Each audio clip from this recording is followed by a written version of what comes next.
Welcome to Ride for Rights. Ride for Rights is a bike tour across America. I'm riding town to town in hopes that people will join me, come together on the four rights of freedom of speech, justice, education, and unity. If you'd like to come ride with me, check the schedule in the comments and see when I'm near your town. In addition, Ride for Rights promotes FIRE, Foundation for Individual Rights and Expression, the Southern Poverty Law Center, the American Immigration Council, and the American Library Association. They need your help, and please consider donating. Hey guys, we're in Hays, Kansas. We're heading to Wilson. It should be at just under 50 miles. We're taking Old Highway 40 the whole way. I wanted to stop and review some news stuff that happened this week, because a lot has happened. Currently, it's with the war on Iran, and also the two Minnesota senators that were shot and one was killed. I do want to bring attention to something that's kind of got lost a little in the media, and that is the current administration has sent approximately 500 people to Guantanamo Bay. That's directly against what this ride's for. Guantanamo Bay has been controversial, is for hardened war criminals and terrorists. It's absolutely ridiculous they're sending migrant workers there. In a little happier news, Mahmoud Khalil got released. His arrest was one of the inciting incidents that started this ride. Mahmoud, if you ever watch this, I hope you enjoy some time with your family. Congratulations on getting out. I think I'm going to do these news blasts a little more often. I feel like this is going to kind of act like a time capsule a little bit. So let me know in the comments if you like it or whatnot. Okay, so now for the ride. So it's supposed to be nice. It's supposed to get a little hot today. It's already almost 9 o'clock. Otherwise, we kind of ended our descent. Kind of the last day of the descent off the Rockies. We do start doing more rolling hills from now on. So there's almost 500 feet of climbing. Today, there's more than 800 feet of drop. That's going to be mostly what it is for the rest of Kansas, is kind of these small rolling hills. So yeah, hopefully it goes well. See you guys there.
Bas. We're in Wilson, Kansas at the world's largest Czech egg. Bet you didn't know this existed.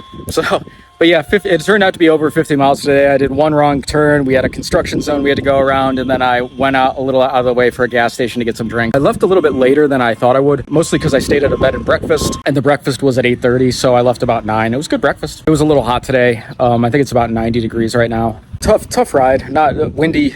It was the same where it was a south-southwest wind, so we got a little push from the wind, but there was a couple times we had to turn, and we were directly in a headwind. I was going like 7.5, 8 miles an hour in the headwind. Hayes was kind of a bigger town. There was a lot of more stuff to do. They had a really good brewery named Gella's. That was nice. This is a very tiny town. Yeah, onward to Salina tomorrow, which will be another 50 miles. Rolling hills, mostly flat again. So, yeah, see you tomorrow. Bye. Please like, comment, and subscribe, and check out my socials and the charity links in the comments below. Thanks for watching.